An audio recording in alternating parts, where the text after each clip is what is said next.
Welcome to the 30 Leather Baseball Show. I am your host, Danny. We have our other host over here, Clint, and we're ready to talk to you everything that happened in the last week of baseball since you heard it from us last Wednesday. But if you like baseball, then I'm assuming you also like football, and that's why you should check down Fifth Down Territory, our StadiumRant live NFL coverage every Tuesday at 8 p.m. Eastern Time with Lamb, Buki, Shane, and Louie debating the toss and hitting you with the impact block on a weekly basis. Its unfiltered scorchers will be spoken. And you can check that out every Tuesday at 8 p.m. Eastern Time if you want your NFL news. But we are ready for MLB coverage, and we're going to start talking about the Detroit Tigers. So the Detroit Tigers should not play in the month of June. When we were discussing our what we're going to talk about on the show, we were talking about this on Sunday and early Monday. We're going to talk about the Tigers, how they can't win a game. Well, they ended up coming back on Monday to win their first baseball game of the month of June over the Atlanta Braves. And then the game was rained out yesterday. Then they lost in the first day of the doubleheader right today, and they're down 6-5 right now in the top of the eighth. So they could have one win through the first about 15 days of the month. What are your thoughts about those Detroit Tigers?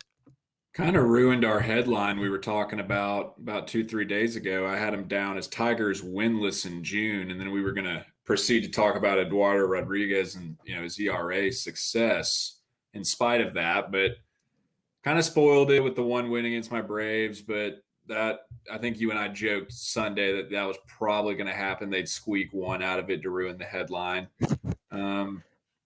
That's rough. I mean, let me pull it up real quick just to even add to it.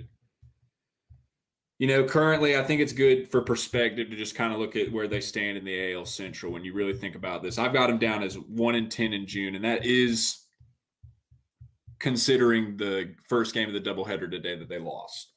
Got the Twins in the lead at 34-33. Guardians 31-35, only 2.5 back. Sox 29-39, 5.5 back. Tigers 27-37, 5.5 back. Royals 18-49, 16 games back. For this to be one of the weaker divisions out there, God, I don't know. Maybe it sounds so simplistic, but to be 27-37, only 5.5 back, those top four teams are all in it there. And particularly, I dug a little deeper on it. I said, let's look at the last 10 games for everyone else. I know I said it's 1-10. I looked at this before I considered the doubleheader that they had today.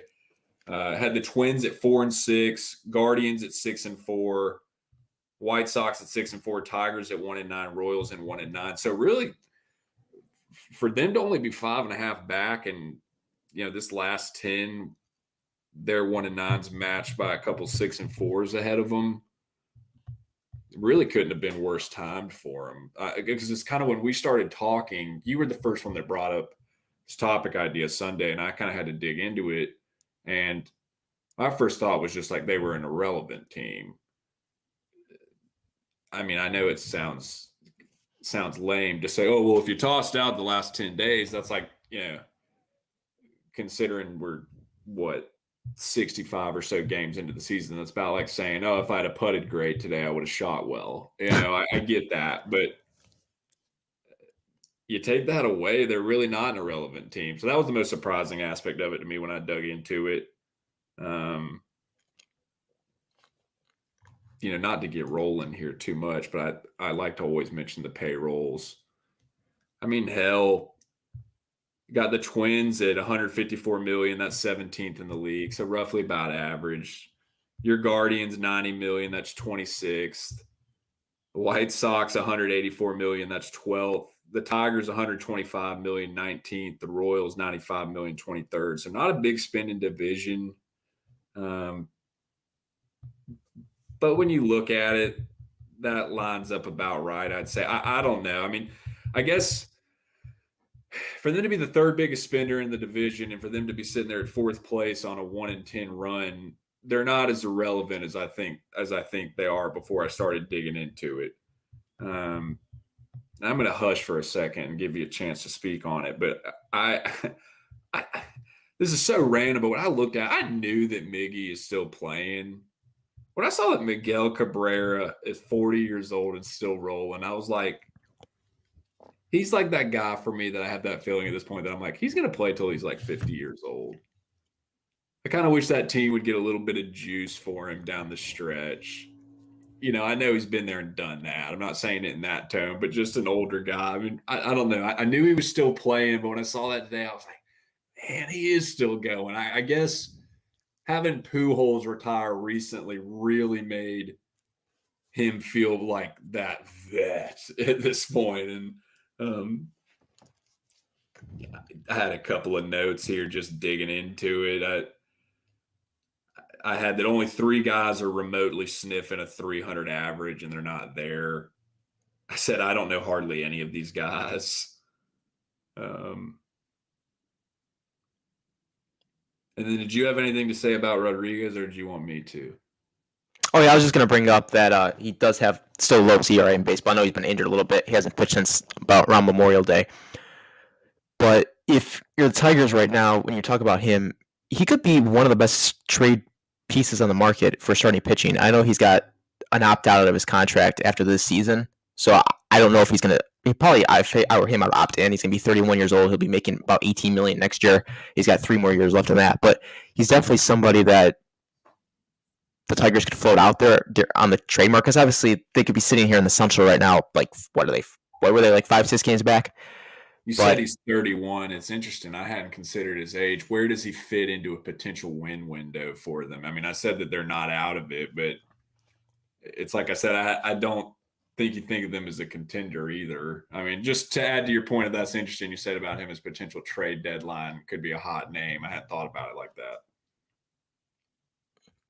Yeah, and then it's just something interesting with Detroit, because I was thinking about just people who, because I feel like there's going to be a lot of buyers this year in the market. Just we talked about the AL East this year. There's a handful of teams in the AL West who's competing. Obviously, the Central's a joke. So teams could be competing in the Central like because of how bad it is. But even go out NL East, people are going to be contending. Central, a lot of teams are still in it. Even St. Louis, who kind of stinks right now, but they could still be in it. In the West, there's Diamondbacks and the Dodgers, and maybe the Giants could be even in there. Hell yeah, there's Diamondbacks.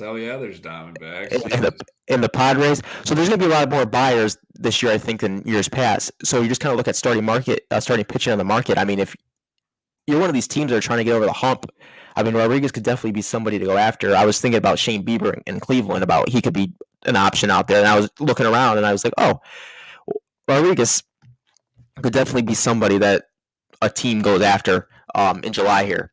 And I think he's supposed to be coming back shortly here for Detroit, so that would be definitely something that helps them. But if you're Detroit, I mean, you were kind of nobody took you for legit back in May, but they were in second place in the Central in a horrible division, and then June came and they said, all right, we're not going to win a baseball game for 14 days.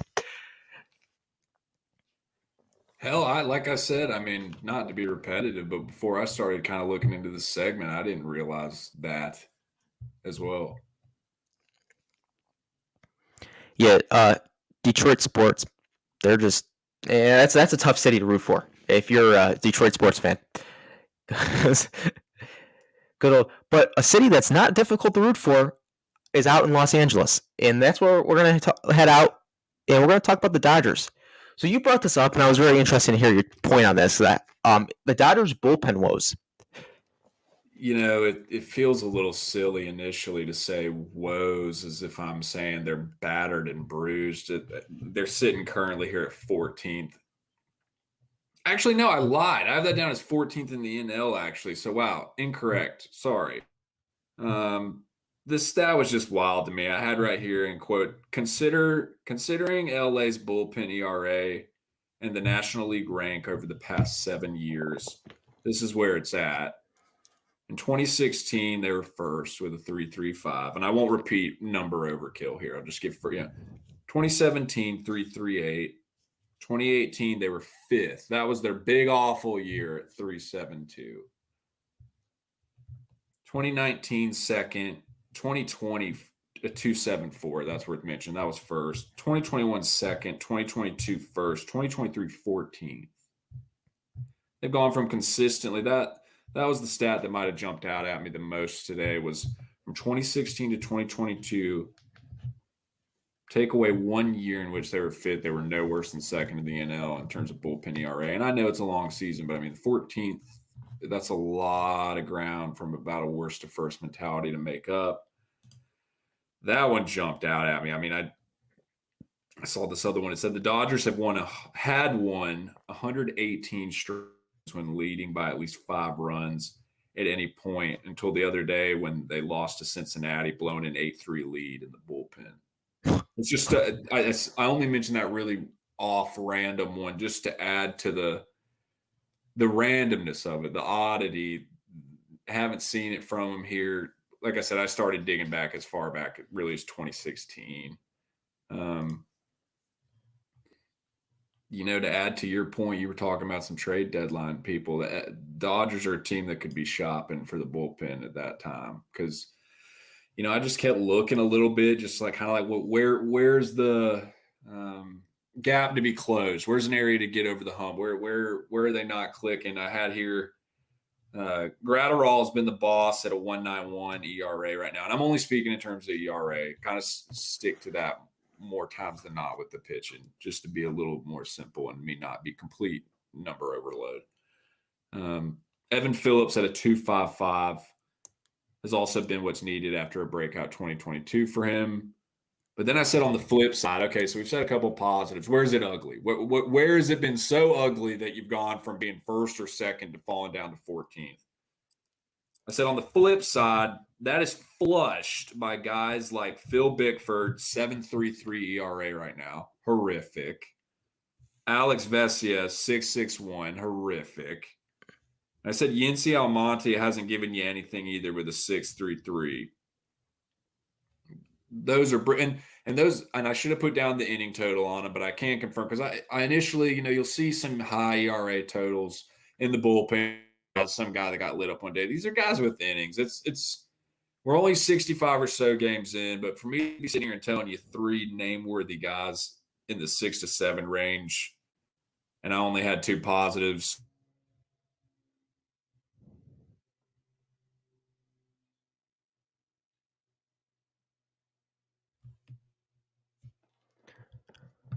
All right, I think Clint had a. There we go. All right, there he is. All right. Okay. It was telling me to wrap it up. I think the stat in itself is just, like I said, in 2023 right now, they're sitting at a 4.75 ERA. The closest one they've had to that since 2016 was a 3.85. That's drastic. I mean, that'd be the last point I'd make about it. And it's not something that can be blamed. Oh, we've gotten banged up. Oh, we've had the injury bug. It's across the board. It's pretty cut and dry. Like I said, you would have figured I would have gone longer talking about it probably when we started and you asked me about the Dodgers bullpen woes, but that's about it. That's their gap to close in terms of, we'll talk on about the Diamondbacks being first in that division out there in the NL West. And I mean, let's get real. If you'd have told us, hell, even just 6-8 weeks ago, if you'd have told us the Diamondbacks are going to be ahead of the Dodgers, we'd have been like, that's cute. We'll talk about that more later, but this would be the answer to that. That's the main gap that the Diamondbacks are being able to take advantage of and the Dodgers are missing out on. Yeah, in the stay with your Dodgers point, we're going to stay in the National League here. We have an All-Star game coming up in about a month, and the All-Star ballot standings was released as of June 12th. So we have, you can go on and vote for your favorite players and teams, All-Star, to make the All-Star game. So they have released the voting so far of who's in the lead in each position in the National League and the American League. So we're going to start in the National League, and we'll start a catcher. So Sean Murphy, the catcher for the Atlanta Braves, is in first with All-Star voting in catching spot. I don't have any complaints with that one. And I don't think you would either. And then Dodgers Will Smith is in second. I'm not going to harp on on every single list here. Every single player on the list. I agree with you. I would just maybe say let's give it a point or two. Yeah. I mean, just speaking on the catchers, significant drop after those two. You go from Murphy in the 603,000 range, Will Smith in the 419,000 range. This is all in thousands. I'm going to quit saying thousands. 603, 419, all the way down to Diaz with the Rockies 168. So not to say like, yeah, but it's a significant drop off. That kind of shape. I think even for it to be this early on, you can shape up what you're anticipating even more than what we anticipated going into it, just because that's a lot. I mean, for even more perspective, Real Muto, that even a more casual baseball fan could relate to Real Muto and how he ranks in terms of the catchers. I mean, he's sitting at 161. That's some pretty significant ground with this much time. You got a date on how much longer till we're done with voting? I do not see a date. Fair enough. I won't hold it up. I'm just Yeah. saying it's not that long. That's a lot of ground. Yeah, that definitely is. And obviously, Sean Murphy's been a MVP type. I mean, you can argue he's been the first plus player in the Braves is probably going to win the NL VP and Acuna. But I mean, he's probably been you watch him every night almost, the second best player on the team. I won't say a 1B to Acuna's 1A. I'll give Acuna a little bit more than that, but it's almost a little. It feels a little silly even saying Murphy being the 2 to Acuna's 1 in terms of our MVP candidates. I think Acuna's the slam dunk, but Murphy, you could have that conversation with me or anybody. It's I say he's exceeded expectations thus far, but we knew this is what we were getting. This was for a lot of people that question doing something like this, because we've had such consistent production at Travis d'Arnaud. This is an elite talent, and he's a slam dunk. He's in there at 1. All right, first base. Freddie Freeman is leading That's over in the Dodgers. I mean, he's maybe second right now in the NL MVP race. So obviously he's going to be the starter in the All-Star game at first. I mean, Pete Alonso's sitting there at second. He's hurt right now, but obviously this is Freddie Freeman's first base in the All-Star game. So we can move off of that one. But if you didn't have anything else, is Cody Clemens? Is that Roger Clemens' kid? I think it is. I know he had some that played for the Tigers, but I don't know. It says he's with the Phillies. He's in 10th place. That's pretty cool. Yeah, that also makes me feel a million years old, but I'm pretty sure that I saw that. I know there was one on the Tigers last year. It might be the same guy, but yeah, I remember he let's see. His father is Roger Clemens. There you go. All right, back to he's in 10th place in for first baseman in the NL in voting. Mm-hmm. All right, so second base. This isn't a hard one either. Luis Rise is in first, and second base voting. Obviously he's Mr. 400. We talked about him last week on the episode, so if you want to go back and listen to that, but this is just something. I mean, and another Atlanta Brave is right behind him, and Ozzie Albies. What do you think about Albies being in second? I like it. You know, he can't be number 1, obviously. This year, I think he's getting a lot of name recognition, because, I mean, I'll only comment on myself. If you weren't as intense of a fan from a national perspective, I think you could get lost in a couple of those names on there. But pretty significant drop after 3. Gorman with the Cardinals at 245 is kind of hanging around, but after that, I would have figured Stott would have gotten a couple in that at 10th. But no, I mean, I think that's right. I mean, obviously it's got to be Luis as far as the 1. That's a slam dunk. I'm kind of ready for one that's like close, that we're like, I don't know about that, because I mean, no, these have been pretty much like, yeah, unless you're just like a biased hater. Yeah, these guys are. Yeah, this is the one. Yeah, definitely. All right, so we have third base now.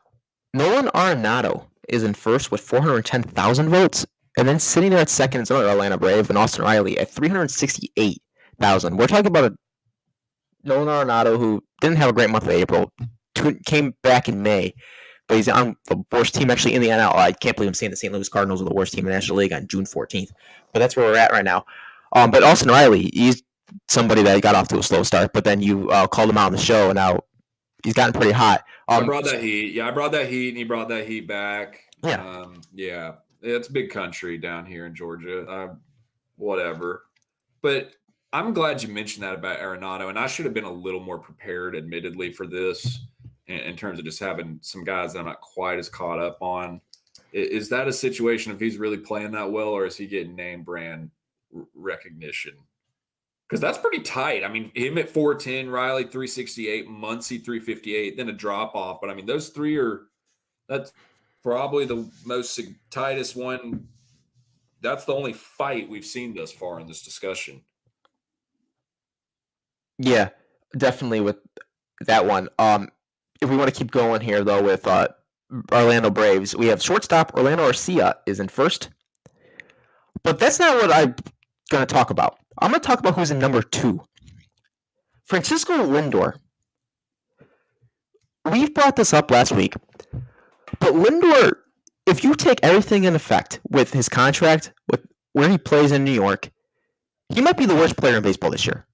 He's batting, he's batting what? I think last night, going into the game last night, he was batting like 214. Well, I mean, hell, I don't think he's the only big name on here that I'm like, dang, man, it must be slim pickings for them to be hanging this high. I mean, correct me if I'm wrong. Dansby at 5th, he hadn't done a damn thing. Yeah, we made it fun of Trey Turner a few weeks ago. But that was the very next. You took the words right out of my mouth. That was the very next one I was about to say. I mean, I know that's going to get some brand recognition, but damn, him to be hanging at 6th.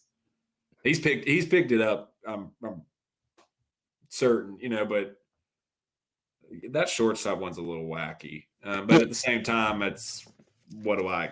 Not to sound condescending and say, well, what do I expect? But what do I expect in terms of those players? There's only so far that Turner can fall. I have nothing else off just the brand value. I think to a lesser degree, but still with Dansby the same thing. Bogart's at 3rd's not surprising. Man, that's going to be awesome to see if Arcia can run away with that, considering the boldness of the Atlanta front office, Alex Anthopoulos. I'm sorry, not overpaying for Dansby and letting Dansby walk. We're getting better production. I mean, quite literally, we were just talking with my buddies about this the other day. And I mean, mathematically, I might be 1% off here, but Dansby costs 10 times as much as Arcia right now. Braves look like geniuses here. That's exciting. Quite frankly, until we dove into this to get ready for this segment, I wasn't aware that he was in first place. So I really went through this article and was reading it. And I was like, that got me the most, personally, my own bias as a lifelong Braves fan, that got me the most excited of anything in prep for this. Yeah, you just look at the names in the NL. I mean, we talk about Lindor, who's making $340 million. Trey Turner, who's making $300 million. I mean, Bogart's got a crap load this offseason from the Padres in that category. I remember sitting there, and Dansby Swanson got a crap load from the Cubs this offseason. And I remember sitting there like last year after Swanson left in Atlanta when we signed with the Cubs. I remember people like on social media thinking, oh, maybe the Braves, they have a problem at shortstop. Maybe they'll trade for the Guardians shortstop Ahmed Rosario, who obviously can't field the ball or hit the ball. But I mean, they're sitting here. We're not right now with Orlando Arcia first in All-Star voting. I think that they're doing something right. And I wouldn't have told you that I thought our guy before the season. I mean, he was in the discussion, but we were going to be Vaughn Grissom, the convert guy that needed a little bit of help in the field, and it just didn't click for him. And Arcia ran away with this race. It was I can't think off the top of my head the third guy involved, but they kind of had a 3-man. We're going to see who takes it. Following Dansby, and Arcia just ran away with it. I think it was a situation they even interviewed at one point Grissom, and he was kind of like, man, it's not even so much I'm doing terrible. Arcia's he's playing at an all-star level to be at this high of voting. I mean, it's not like he's a guy outside of Atlanta that has what I've said a couple of times in this segment, not to be ad nauseum, but some brand value. And I just mean to the common all-star voter, I hate to say casual, but sees a name, knows a name kind of thing. He's not that guy. This is just a guy making that much noise. Yeah, so that was the most exciting one to me, to your point. All right, designated hitter. I can't believe I'm saying that for an NL. JD Martinez is now in first for the Dodgers lead with 412,000 votes, and then Bryce Harper sitting there at second with 380,000.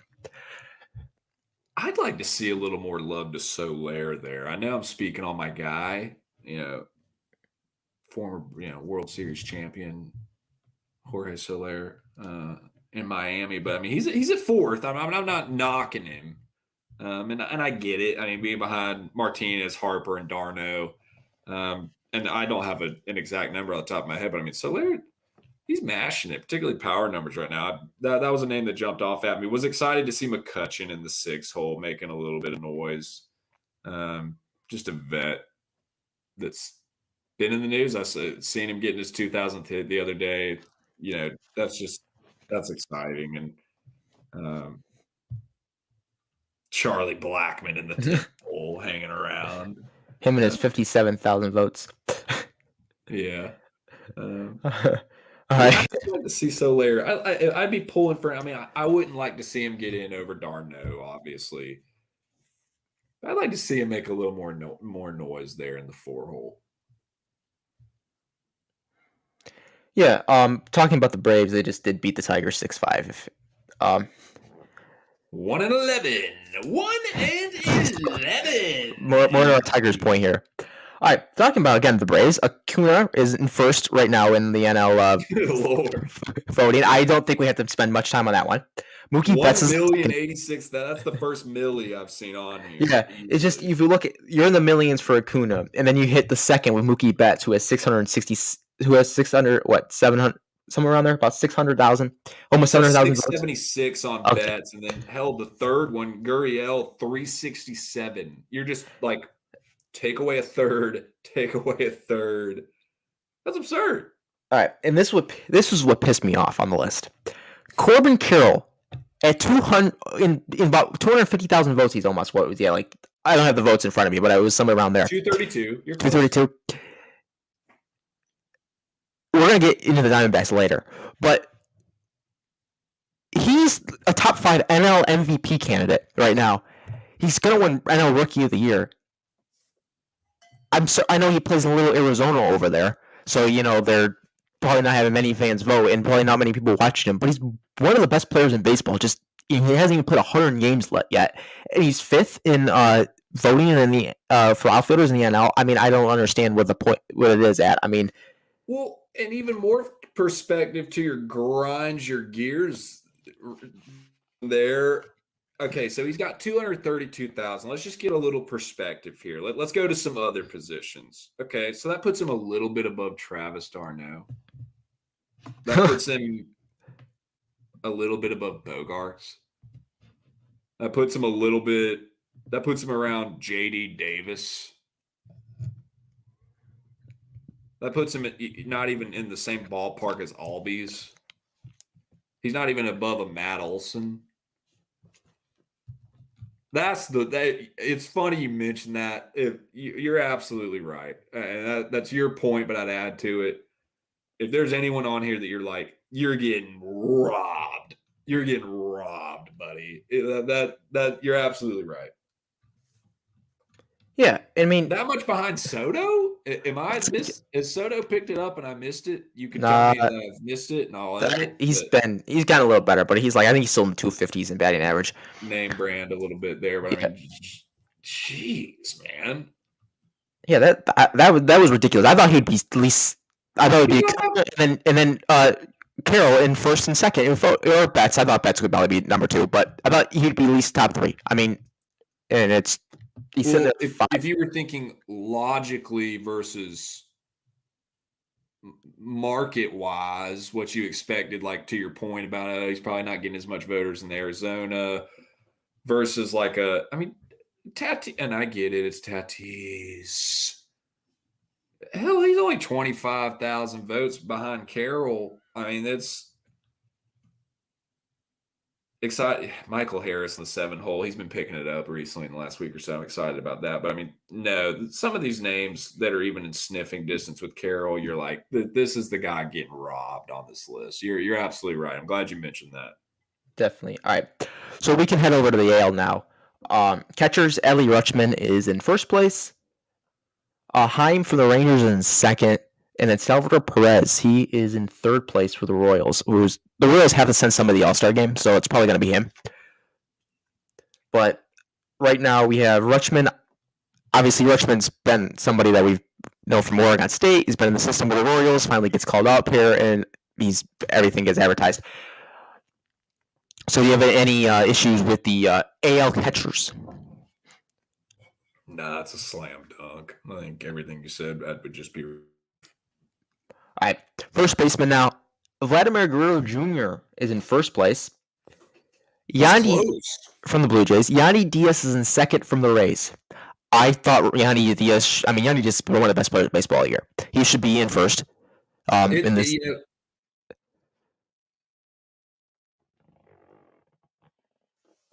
In this.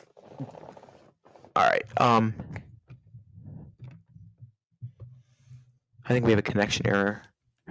I'm back. Yeah, you're back. I was just adding to your point.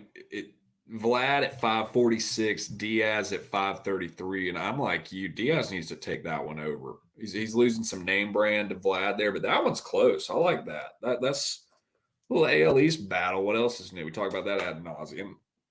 Yeah, definitely. And even third in you got Anthony Rizzo, who I think Nathaniel Lowe from the Rangers should be ahead of him, but yeah, agreed. But he's gonna get a little name brand there, and not to be a sour, but you got to get the Yankee in there a little more. Yeah, and then this one got me. Jose Abreu at 6. Jose Abreu didn't hit his first home run until like 2 weeks ago. Yeah, that's for a guy who's supposed to hit the ball out of the ballpark like every at bat. I can't get used to being with the Astros. I'm making a note of that. That's somebody I want to look more into after the episode. Now that you mentioned that, because you seem to know more than me. I was like very shocked by that one, but I was all right. Whatever. I know I watch Josh Naylor every night with the Guardians, but he's sitting there at 10. He's been an absolute maniac at hitting the baseball over the last about 30 days. I would not put him over. I would not put him below Jose Abreu, and that's exactly what's going on there. Well, Abreu's got 100,000 votes on him. To your point, you obviously know more about Naylor being your team, but that's woof, dog. That's insane. All right, second base now, Marcus Semien from the Rangers. That's an easy one.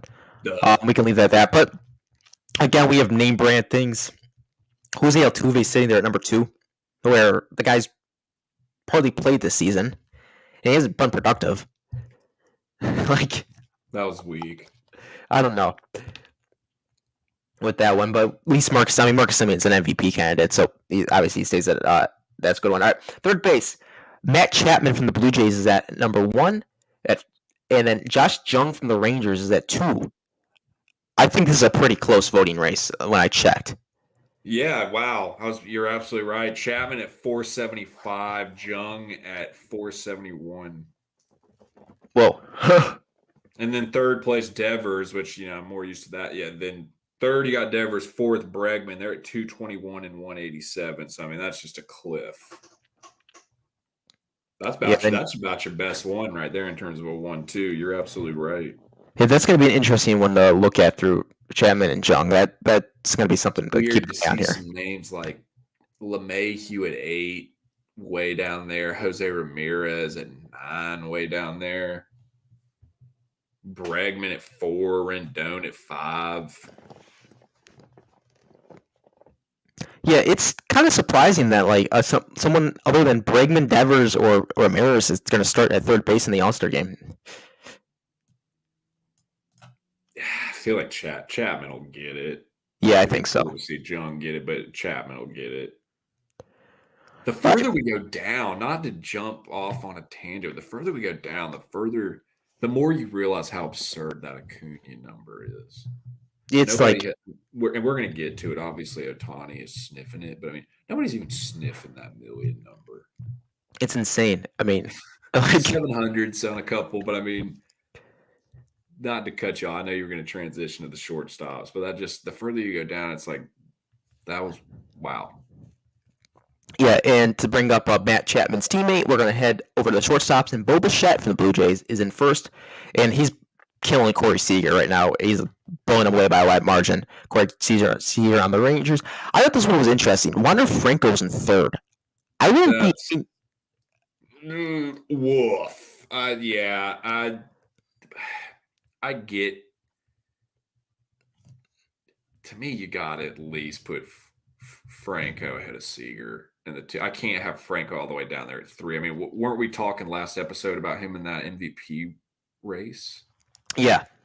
And I didn't completely stat geek out on these all-star rankings today like I could have, but I don't think I even need to on that one. I've heard enough buzz on that one, and it's to get an exact number, it's not even close. Seager in the 377 range, and Franco at 227 range. I mean, that's disappointing. That's small market, smaller brand getting ate up on that one when people need to be checking the facts. It's weird to imagine Franco not being 1, but I could, Bo Bichette's getting after it, but to have him down there at 3, man, you're absolutely right. That's rough. Yeah. And then we're gonna hit the designated hitters now. We can leave it after this one. All right, Shohei Ohtani. All right, outfielders. Cool. Yeah, that's about it. There we go. I'm surprised Ohtani wasn't in the millions, to be honest with you. 924. You're right. I agree with you. I'm surprised as well that there was even that much of a gap between he and Acuna. I am, but yeah. No, you're right. I'm surprised there's that much of a gap, but he's right there, 924. But hell, then, like, not even to you were already jumping to the next segment, but I mean, looking at outfielders, Judge is the runaway outfielder, and he's only at 845. Yeah, you would think, being Aaron Judge, being a New York Yankee, he would be in the million. I mean, that's the one I was surprised about, actually. If you talk about people in the millions, I thought just he's Aaron Judge. I mean, well, and then, I mean, to even add more to your point, obviously the name worthiness here in second place, Trout, just a hair under 599. I mean, that's a significant drop. This AL outfielder list really didn't jump out at you when you dove into it. It was really no. I'll tell you a name that jumped out at me. Seeing J-Rod at 9, I was like 221. Excuse me. Bless you. Significant that name jumped. Excuse me. That name jumped out at me, but significant drop off there. That outfielder for the AL, as far as wrapping up kind of this list I had here, was underwhelming. All right, yeah. So I suppose Kevin Kiermaier was in the top 5 in voting. He's 5th. Yeah. And then Randy Rosarina is in 4th. Yordan Alvarez, who's actually going to be out 4 to 6 weeks, they reported today from the Astros. He's in 3rd place in outfield voting, so he might even make the All-Star game. He'll die. He'll die off in voting with that news. For injury, yeah. So there's the All-Star voting right now from the AL and the NL. But we can talk about a team that we brought up Corbin Carroll already.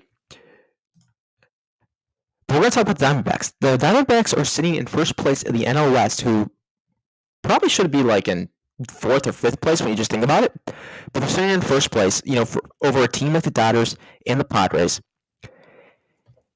And it's going to be an interesting fight to see them the rest of the way out. But I'm very shocked. And they have a 3.5 game lead right now on the Dodgers, I think the Diamondbacks do.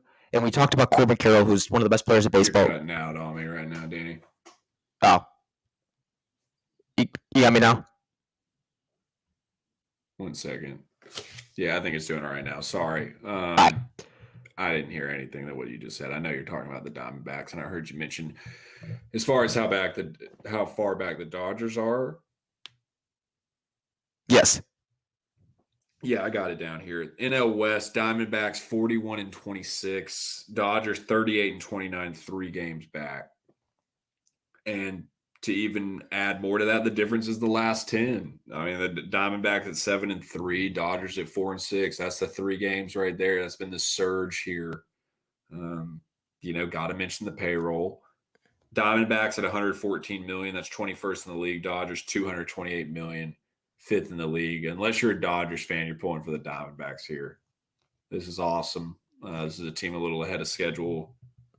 We'd have them at 41-26 with a bottom 10 payroll in the league. That's strong. I mean, nobody can claim they would have thought they would have been a contender here 65, 70 games in with the Dodgers. Nobody can claim. Not at all. And then you even throw San Diego in there, who goes and spends money like crazy now. And it's like, and you have Giants who have been, I mean, they've been a great baseball team. I mean, not lately, but obviously. To add to your point, let's look at all the payrolls here. I mean, the Diamondbacks should be in last. This is a division that brings out the checkbook. These guys aren't frugal. The Dodgers 228 million. That's 5th in the league.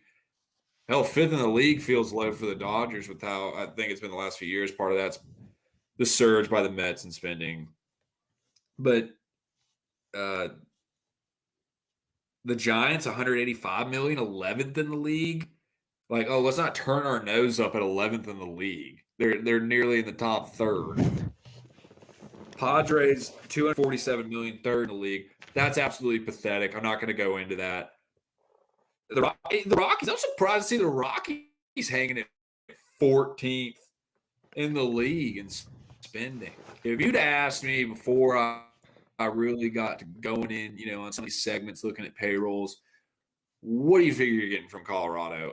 I would have said that was a 23 or worse team. They're at 14th with 180 million. I mean, the Diamondbacks are the lowest by 7 or 8 teams worth in the league in just this division. They should be in the gutter.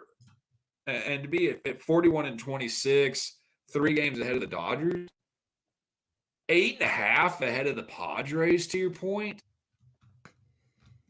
We've been talking, you and I have been talking about this the last episode or 2 or 3. It seems like a division or 2 or 3, we're talking about them. It's like these people have no money and they're just the Rays, the Diamondbacks now. It's just like, I love it. It's fun. It's Moneyball vibes. It's not that dramatic as Moneyball, but you get my point. Pretty wild. When I was looking for some segments for us to discuss, I said, man, 3 games ahead of the Dodgers, 8.5 ahead of the Padres at this point. Yeah, and I want to bring up Corbin Carroll one more point. This is what he's doing so far in 64 games. I mean, he hasn't even played 100 games. He played 32 games last year. He's playing 64 games this year. He literally has 71 hits, 14 home runs, 35 RBI, 19 stolen bases. He has a 313 batting average. His OPS is 998. It's the first in the NL. I mean, Judge is the only person in baseball that has a higher OPS right now, I think, than Corbin Carroll. It is. I mean, it's just insane. I mean, he's one of those guys that nobody watches because he's in Arizona, and we just talked about that with the All-Star voting, but he's somebody that if you can sit there and watch him, wow, this is no one, I can't emphasize this enough, no one watching this gives a shit at all. But he and I have the same birthday. Look at that. Is he a 2000s baby? Yes. That's another reason he doesn't have as much viewership like you were discussing. He's 22 years old at this point, but you're right. That is wild you said about his OPS being 98. It is right here. He's second. You're absolutely right. I mean, 313 average, 6th in the league. 14 homers, tied for 16th. For a guy that's 5'10", $165. I learned a lot about him today, just on top of what I already knew, just getting prepped for this.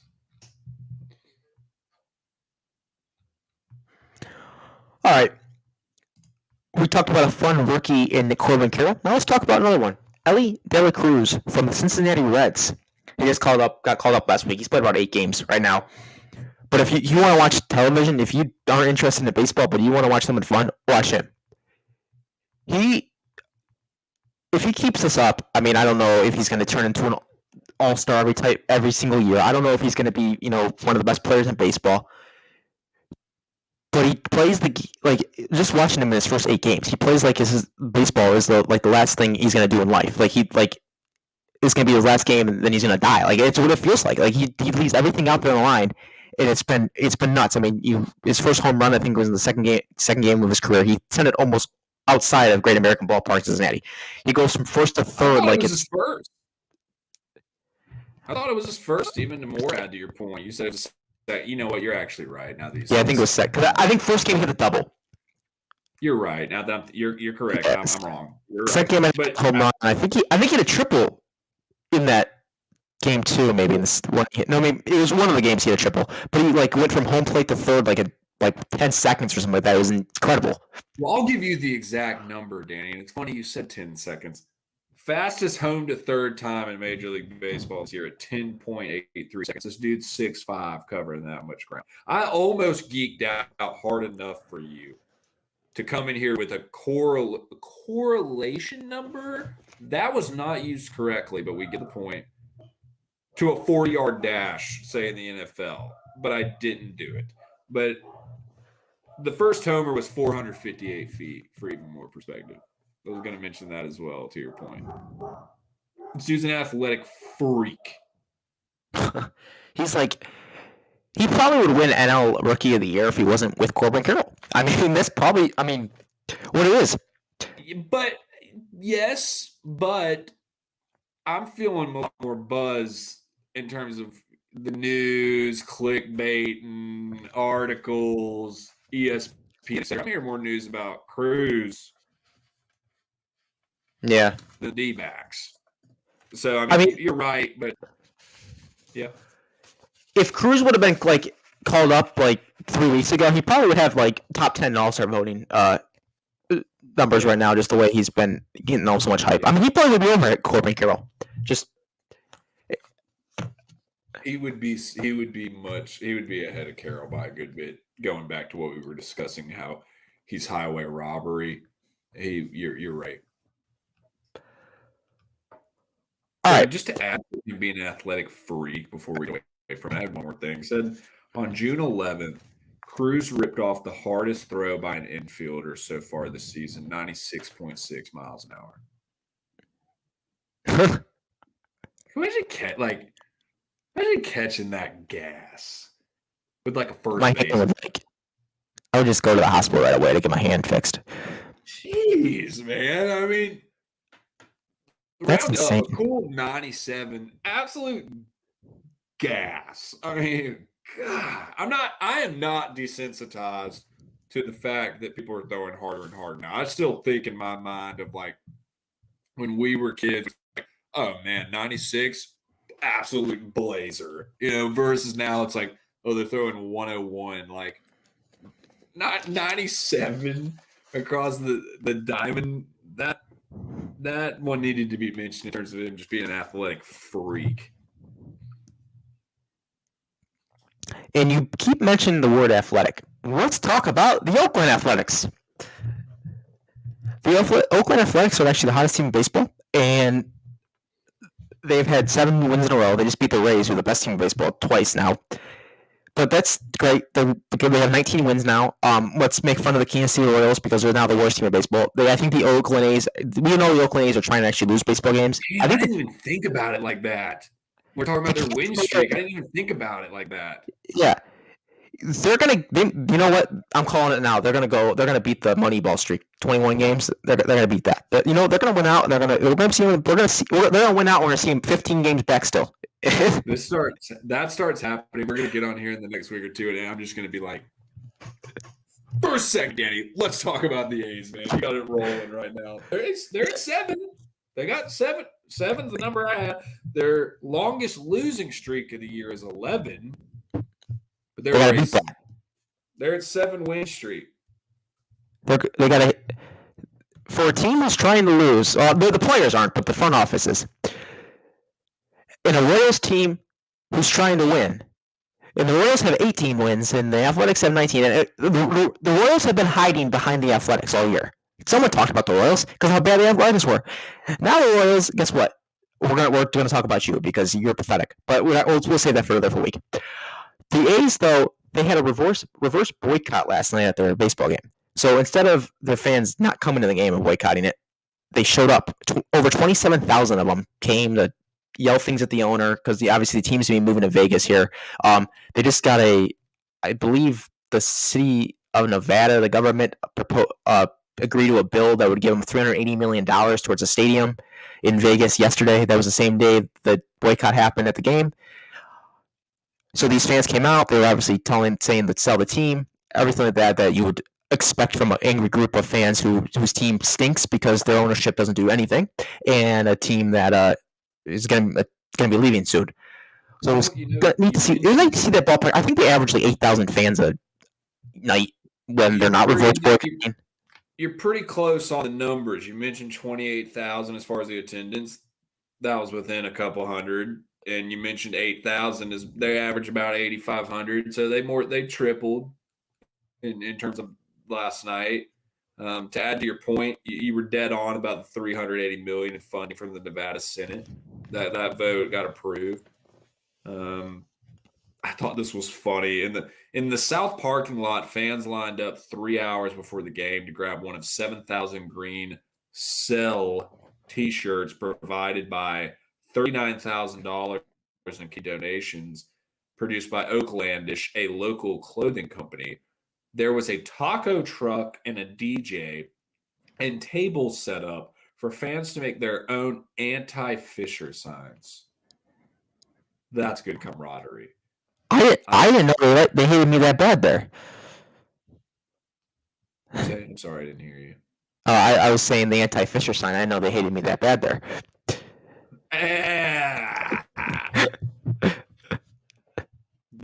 Get out of here. But I also was going to add, you had mentioned it right before that. You were talking about, this is a team ownership that hasn't put anything into it. Hell, I saw the A's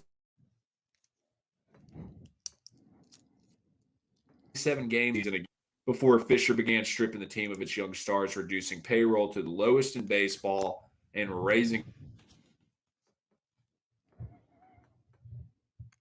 while doing nothing. It feels like it's been a while, but it's like this team was in the playoffs in 2020. Just got gutted. I know I use the Matt Olson example. I know I use that because it's an easy one for me, but to its point, it's right. But that surprised me. Seeing 7 wins in 2019 in the postseason in 2020 to where it is now, and I know they've gone on the 7-game run. But I mean, we were talking last week. What about like a 10-40 club, something like that? I mean, but I had a lot of fun to see this much coming out from the fans, and I mean, yeah, going from 8,500 to 28,000 in terms of that jump, that's a hell of an effort. That was cool.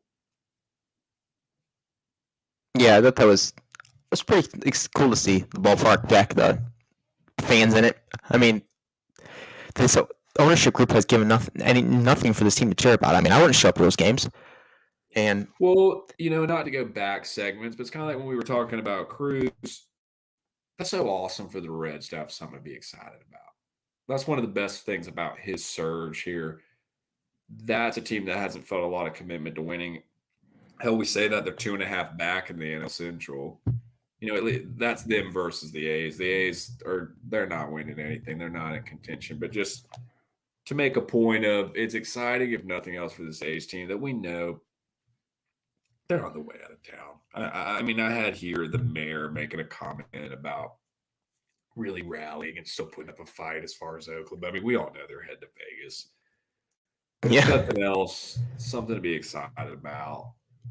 Going out, I hate to say on a high note, but I just completely lay down and died. I thought this was a good one to include tonight. I don't see how anyone could be pulling for this A's team to keep this win streak going and keep having fans attending and have some positive vibes. And you mentioned Vegas, the city of champions. Yeah. I look like a complete dork being like Panthers in 6, man. Hey, they gave up like 6 goals though in like a period, so you got that. It was so bad to the point. It's like, how do I put this? Like, I wouldn't even really mention it to my wife, the lifelong Panthers fan. She was just like, "Yeah, how's that going?" She's like, "Whatever, I don't even care." Nah, complete swing and a miss. I'll give a shout out to Chicklets on that one. He absolutely was right. Yeah. Congrats to the Knights. Congrats to the Denver Nuggets in the NBA winning their first championship. Maybe we'll see a first championship in the MLB this year for a team. But you got any more final thoughts? Don't have any final thoughts other than, not to sound like a dork. I think I said something along this lines next week. I think this is only going to get more and more exciting closer we get to the postseason. You mentioned, a team being the first one to win it. We could sit here and talk about half the AL East being in it. We could sit here and talk about the Braves being in it. We could sit here and what are we going to see from teams? What are we going to continue to see it from teams we don't expect it as much from? Are we going to see it from the Diamondbacks? Are we going to see it from the Rangers? Are we going to see? I know they're not really as relevant, but we're going to see some of these kind of bottom tier teams keep it going and make a little bit of noise. Can the Reds make some noise in the Central? Can the Pirates keep it going? That's another one I mentioned. There's so much heating up here. We're getting more and more of a sample size, less and less of the, we're not that far in these teams. There's so much time. All-Star break's getting here. We're gonna keep eating up chunks here. All-Star voting is going to pick up. MVP voting is going to pick up. Postseason is going to pick up. These divisional races are going to pick up. Battling injuries down the stretch as always. This is only going to pick up and get better. Excited for the discussion in the next few weeks. But I think it's been a good spot up to this point. It's been a good season as far with a lot of storylines, and it's only going to pick up. This is big. I'm excited about as local as my NL East, and as far as the AL East, and as far as the NL West, and like we already mentioned, teams like the Diamondbacks, and can teams. And I'm rambling here, and I'm going to wrap it up. Can teams like the Padres wake up and do something? That's just a random one-off. A lot ahead. Yeah, definitely. So I'm excited, really excited now. We're gonna have All-Star. We obviously just know over the All-Star standings right now. Obviously, we'll know who's in the roster in a few weeks here, and obviously a trade deadline. That will be definitely something that we'll know who's You're right. Buying, who's selling, who's setting up for the future, who's going all in now. So that's gonna definitely be something that's really exciting. But you can follow Clint on Twitter at the NFL Drafto, and then you can follow me at dfish479, and we'll be back next week with more MLB news around the league. And everybody, thanks for listening. Have a great night, and see you next week. Thank you. Thanks, Dan.